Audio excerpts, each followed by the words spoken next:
inaugural National ICT Summit commenced today. Relatives of deceased persons want COVID deaths separated. And Environment Minister highlights country's participation in Glasgow. This is National EMTV News with Helen Seah. Good evening and thanks for Wednesday's news. The inaugural ICT Summit commenced today at the APEC House in Port Moresby. It was opened by Prime Minister James Marape.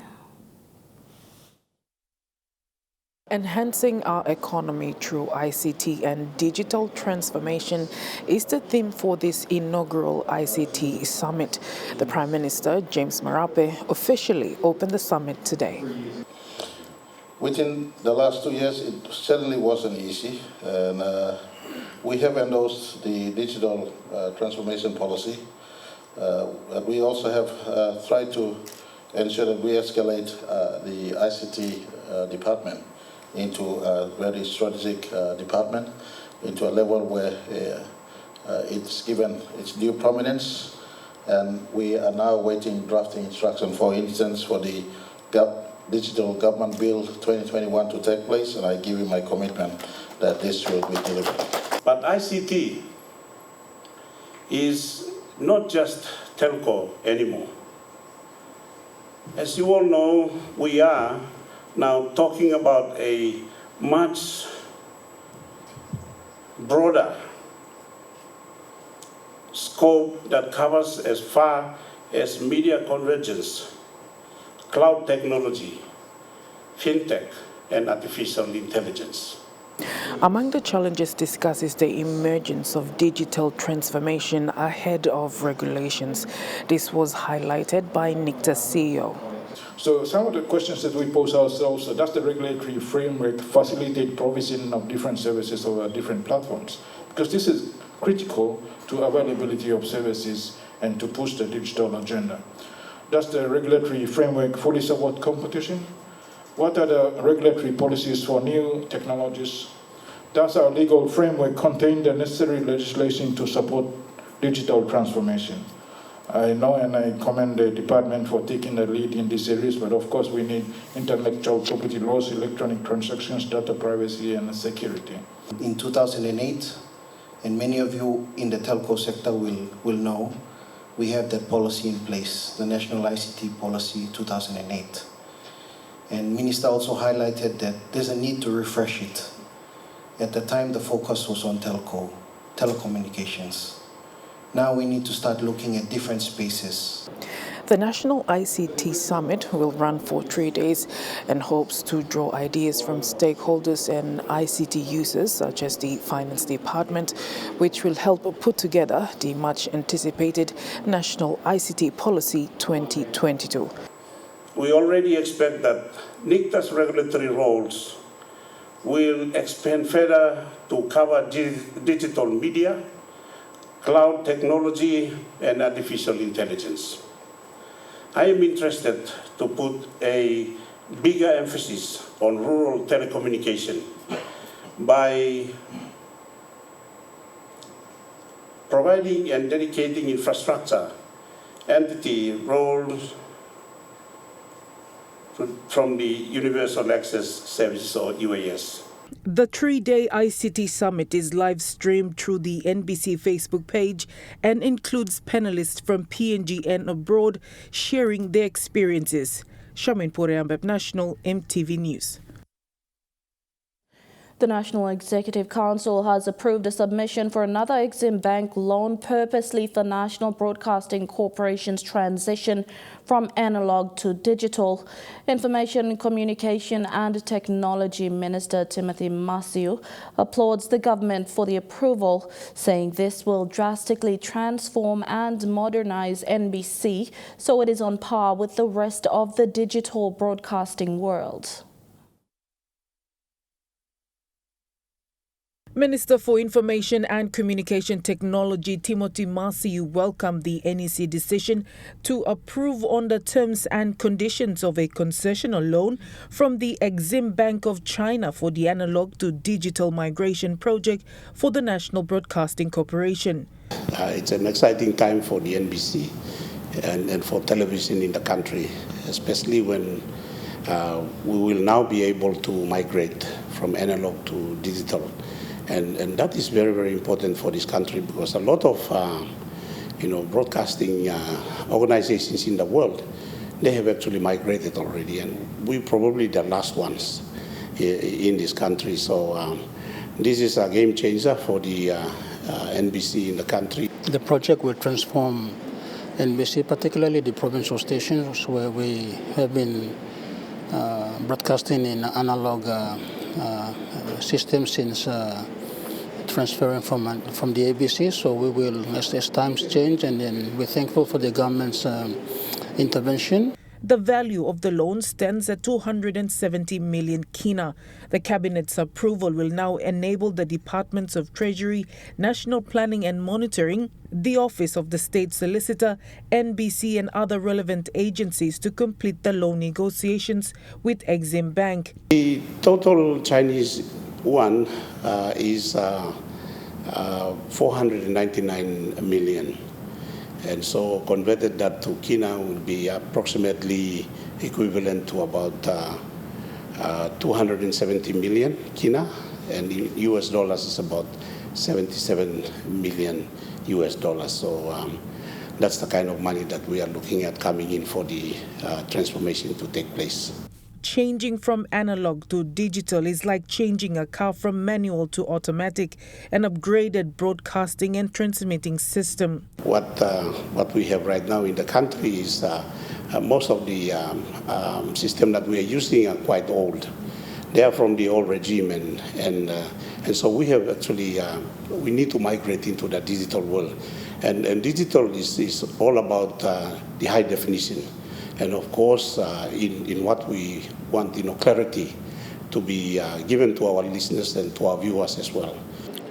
Basically, what it means is that we will have to go through every province, and the transmitters that we have that are transmitting in analog system, we will have to change those almost 20 transmitters to digital.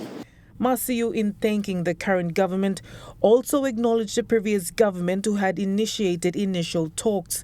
The approval comes as the Department of Information and Communication Technology holds its inaugural ICT summit, identifying challenges from all sectors and how best to utilize digital technology to help development. Masiu says there are big plans for NBC and challenges the management to fully commit to this transition. I'm asking the NBC to start getting its house in order, put everything in place, because once this funding comes in, we're not going to waste any time. We will immediately move into the space. Shaman Poreambeb, National EMTV News. Nurses continued their sit-in protest today into day 3 of the peaceful protest. The association maintains its stance, awaiting an audience with the concerned departments for their outstanding grievances. President Frederick Kebai says the government mustn't give excuses and look for the 7.8 million kina for the nurses. Politicians have flown off to overseas using 5 million. Where are they getting all this money from?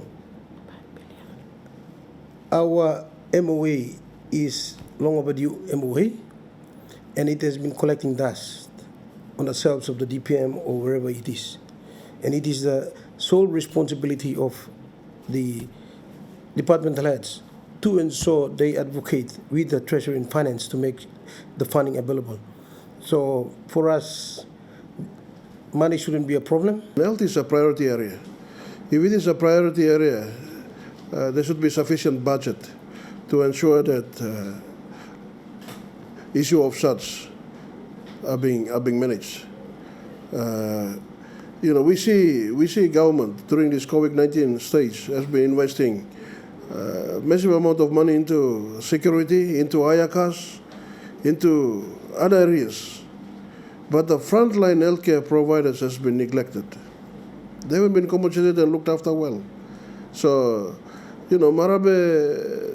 Marabe's government have made the right decision that essential public servants throughout the country must be insured. They will not be freely insured. They will have to pay premium. The nurses in Morabe joined their colleagues around the country in a sit-in protest for the past 2 days over their unpaid awards and benefits. Momase Regional Rural Representative Sister Silingawasa said the protest has already affected patient care and operations.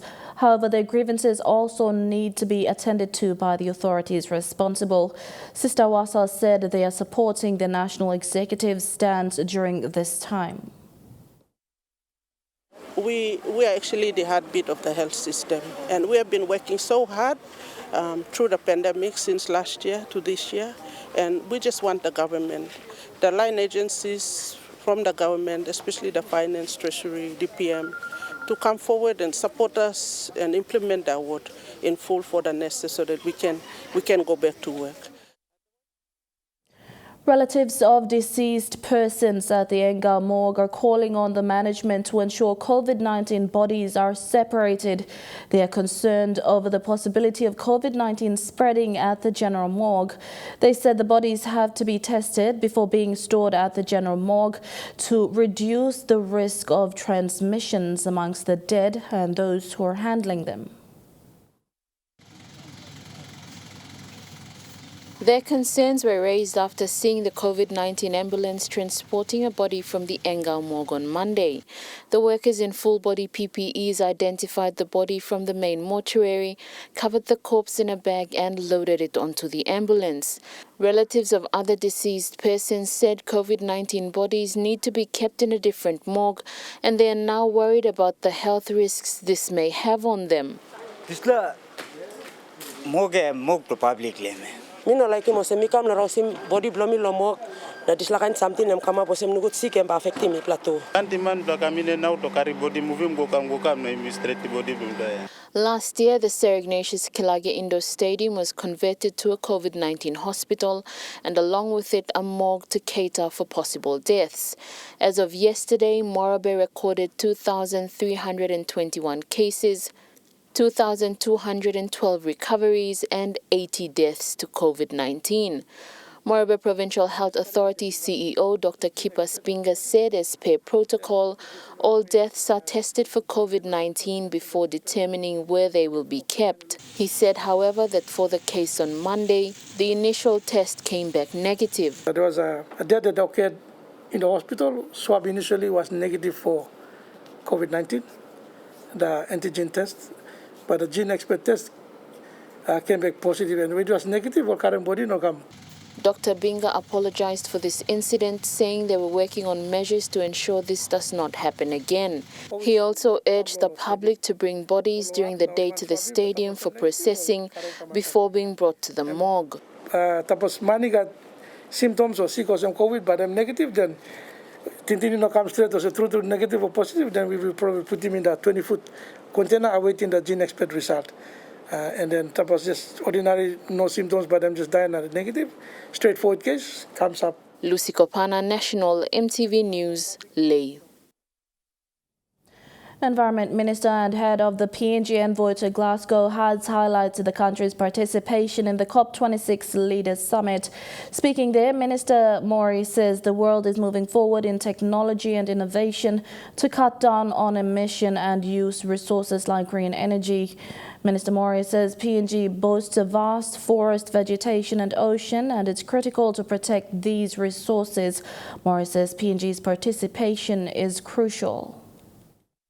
In order to provide clarity and visibility for our government and the people of Papua New Guinea, we are putting an energy submission that's going to clearly articulate and adequately outlay what we have done here in Glasgow, what we have achieved, and what has got to be done going into the future. So it is very, very important that we must know this, because if we cannot do this, no one will do that, and Papua New Guinea will be left behind. And that we are here, and we have, actually, the team has done tremendously very well with the support of our PNG High Commission here in England, and that I know that we are now actually walking the right pathway. You're watching National EMTV News. We'll have more stories after these short messages. Stay with us.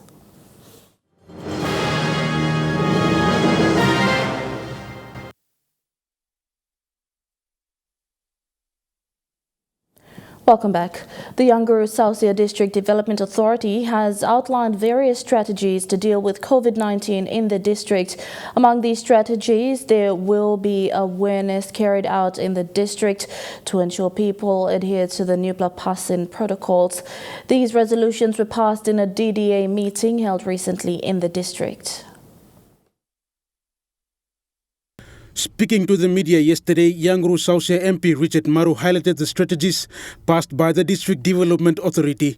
It was agreed that the COVID-19 vaccine will not be forced upon the people of Yanguru Sausia. He says the people have spoken against the vaccine and the DDA will respect their freedom of choice.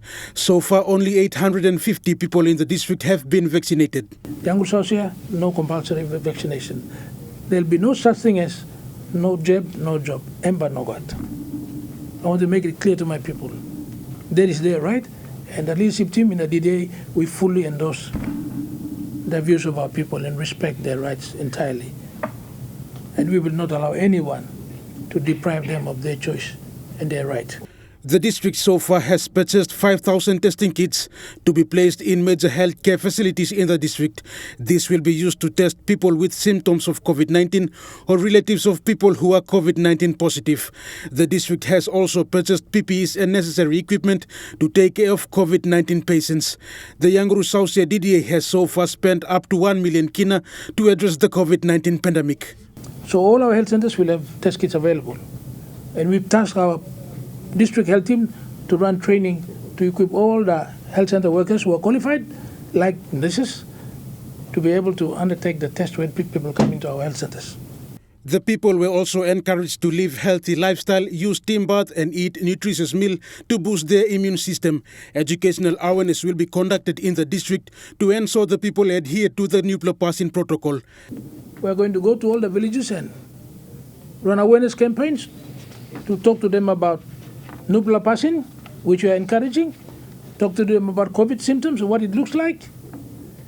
Talk to them about coming to health centers so they can be tested if they have the symptoms. Rayon Lakingu National, MTV News. Proper hand-washing facilities have been set up at Situm Primary School in Morbi Province as preventative measures against the spread of COVID-19. School Principal John Gemotang said safe hygiene practices in schools are an important part of learning for both students and teachers. The wash facilities were set up by the Adventist Development and Relief Agency through the PNG Australia partnership. 80 other institutions have also seen the establishment of wash facilities. The National Statistical Office has identified that Papua New Guinea was experiencing significant positive economic growth prior to the COVID-19 pandemic hitting the nation in 2020. This has been made known through the NSO's release of PNG's accounts publication on gross domestic products at current and constant prices for the years 2013 to 2019. The National Statistical Office, in its endeavor to provide timely and quality statistics to the many users of statistical information, has released the 2013 to 2019 GDP performance results on the eve of the budget parliamentary session for this year. We combine this important information for our development, for our key stakeholders, especially the government, to make informed decision making, as well as to track the development progress of this country and see which sector is contributing what, so that the government can effectively provide maybe policy guidance or provide assistance in whatever area that is possible, so that those sectors that provide whatever can be properly and appropriately supported.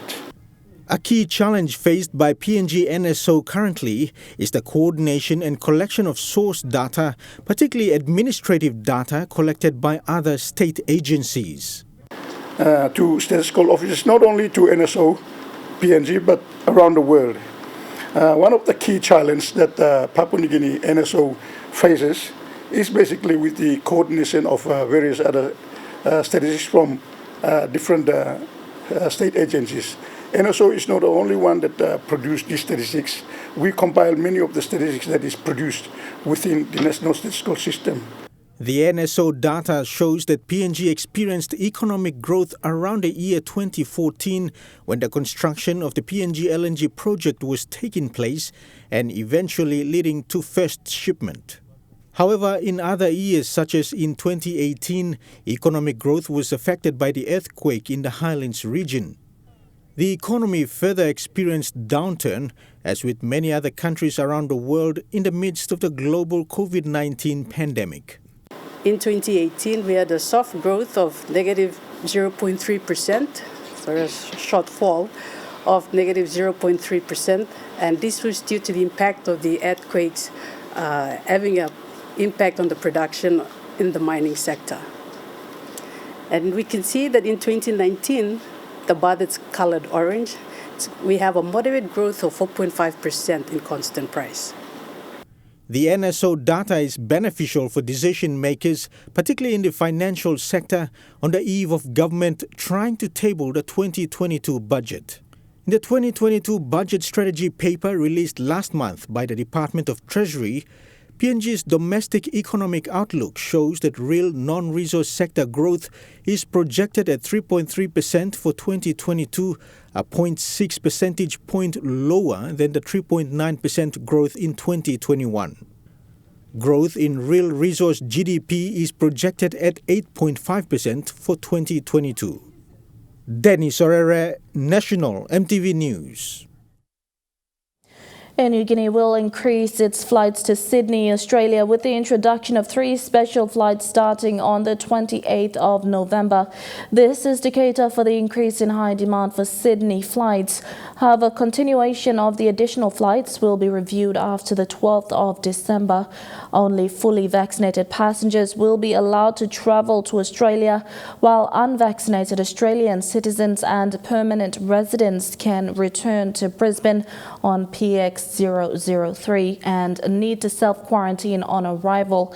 Meanwhile, travel is expected to open to Papua New Guineans planning to travel to Australia for work, studies or holidays in late December. The construction and upgrade of a rural road in Bogia will commence at the end of this month. The Madang provincial government under Governor Peter Yama allocated 2 million kina from its PSIP funds under its Going Rural policy. Governor Yama said communities in Bogia's Yoro and Lilau have been walking for hours to access services, and this project is crucial. The 30-kilometer road will see construction begin at Yoro through Dangquanam and Lilau.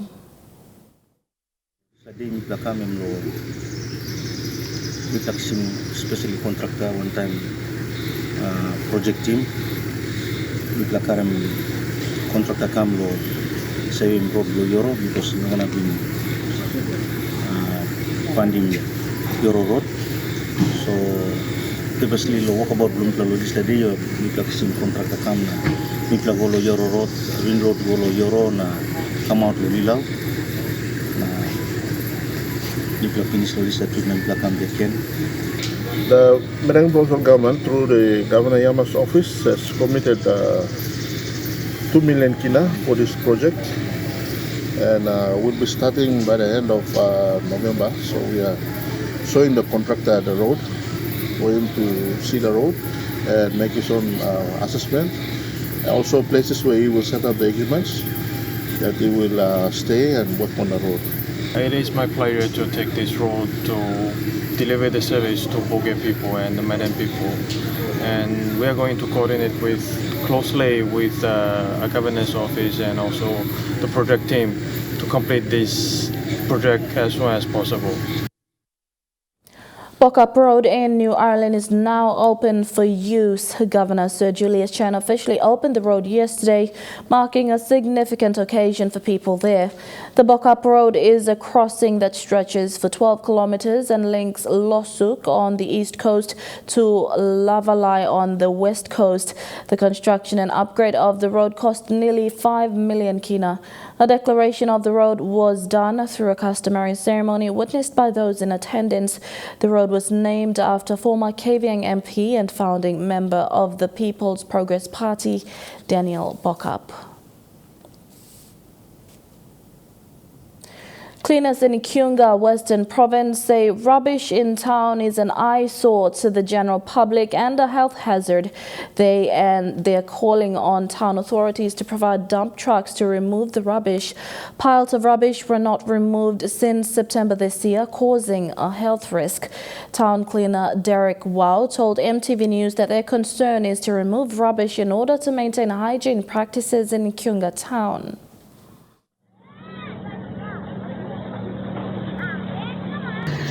In Western Province, our town Kiunga is the only town where the other allergies in the North Fly.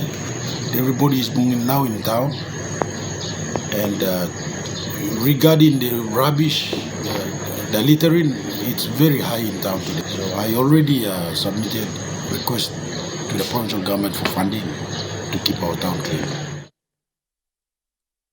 And now looking at the NASFund market report, the kina closed unchanged at $0.2850 in the interbank market. At Bank South Pacific, your kina is buying $0.2775 $0.3721 Australian dollars, $0.2313 euro, and 30.73 Japanese yen. Looking at commodity prices at New York close, gold is trading lower, coffee, cocoa, and copra closed lower. Crude oil is trading lower, crude oil is trading higher rather. Palm oil closed lower and copper closed higher. And on the stock market, the Dow Jones closed lower, the ASX 200 is trading lower, and the All Ordinaries is trading lower. National EMTV News continues with more stories after these short messages. Stay with us.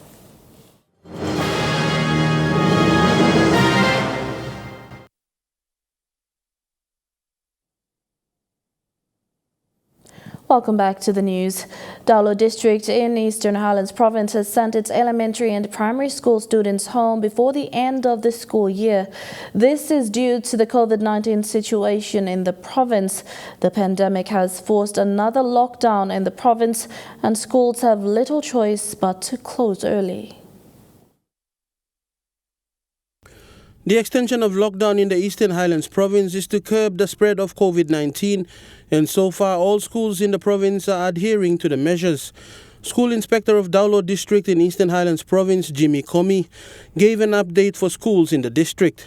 Currently, we have 2 weeks lockdown due to the surge in COVID-19. Eastern Highlands is the province that is hardly hit, and in terms of our children's education and our teachers' welfare and all those, we are very, very conscious.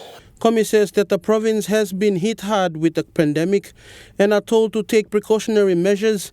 That means sending some of the students home early before the end of the school year. Instruction from a provincial director, we have been directed that because of this pandemic now, which is hitting the province hard, we have been instructed to now wind down all education services, especially elementary with the primary. Grade 9s and 11s, they have been asked to continue until the end of the year. These are hard times for the school system, and teachers have also passed away while on duty due to COVID-19. It's very, very sad that in the province we have lost 18 teachers, 18 teachers from all sectors, from elementary, primary, secondary, TVET, we have lost them. That is why we are also mindful of our teachers, their welfare and their children and their families. Because of that one, the authorities have felt that it is wise and good that we have to close down the academic year for the rest of the year. Komi says that because schools are to close early, students will miss out on completing topics allocated for their specific grades. Teachers are urged to stay back and prepare their reports on how far students have progressed and where they need to continue next year. The teachers are asked to stay back, minding the COVID-19 rules, to stay back and at least do a handover takeover, so that next year for the lessons and the units that have been missed for the rest of this term, at least we are going to make some special arrangement so that those lessons that are missed will be captured, including the lessons for next year as well. Fidelis Sukina, National EMTV News. You're watching National EMTV News. Chukai Sports is next. All the details after the break.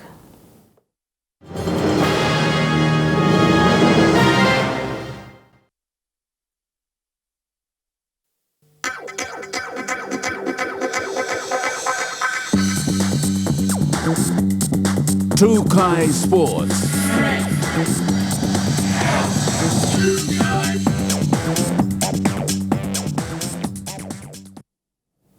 Welcome to Chukai Sports. Cricket PNG officially launched the Village Premier League T10 tournament today at Amini Park. 8 teams are confirmed to participate in the 2-day competition, which will be held from the 20th to the 21st of this month. Following the announcement last week, today was the official launch of the T10 Village Premier League. For the first time, it will be adopted by PNG as 8 teams look to open competition in 10 days' time. We're very excited to be able to host the first VPL 2021. It's modelled on the Indian Premier League, the IPL, and it is the richest domestic cricket tournament that Cricket PNG has ever hosted. This is not a friendly competition. This is not a social competition. We are treating it as an international tournament. The 8 teams have vowed to be entertaining and competitive over the 2-day tournament. It will be interesting to see the PNG Barramandis go toe-to-toe with the under-19 boys and local talents during the tournament. As Tony said, it's a great opportunity to play again in the local comps. The first of its kind to T10. I've never played a T10, and I'm very looking forward to showcasing how we adapt to this new format as well. For sure, in my team, we've got 5 Barras playing in the team, so yeah. So it's a good opportunity to see what talent we have, and I'm looking forward to the qualifiers that are coming in February. A total of 15,000 kina prize money was announced for the Village Premier League competition. So having a 10,000 kina first prize is very exciting for us, and I'm sure it's very exciting for all the players. Suli Chukai Sports. And that ends Chukai Sports. The weather details up next. Chukai Sports.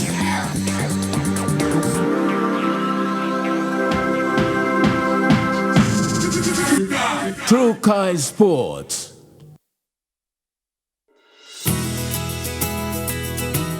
This weather update is proudly brought to you by MoniPlus, with you always.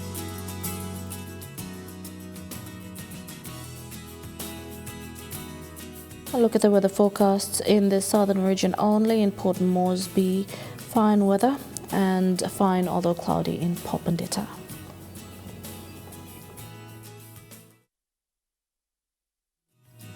The weather update was proudly brought to you by MoniPlus, with you always. And that's been the news, sport and weather for Wednesday, 10th November 2021. Until next time, pleasant viewing, be safe and good night.